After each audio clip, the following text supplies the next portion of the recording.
थाना मरी में दर्ज मुकदमे में थाना मरी की पुलिस टीम अडियाला जेल में शेख रशीद से तफ्तीश कर रही है। इस्लामाबाद हाई कोर्ट ने सरबराह अवामी मुस्लिम लीग के खिलाफ मौजको कराची और लसवेला में दर्ज मुकदमात मुअत्तल कर दिए हैं। उधर जुडिशल मजिस्ट्रेट की अदालत में दरख्वास्त जमानत पर समाअत कल तक मुलतवी कर दी गई।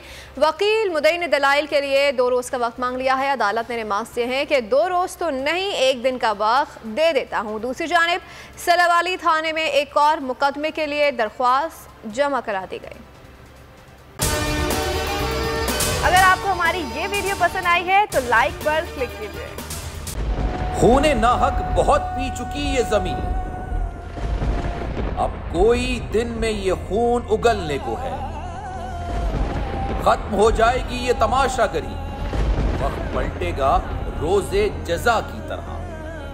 ये जो पेशावर में ताजा लहू है बहा, एक क़यामत करेगा फलक पर बपा।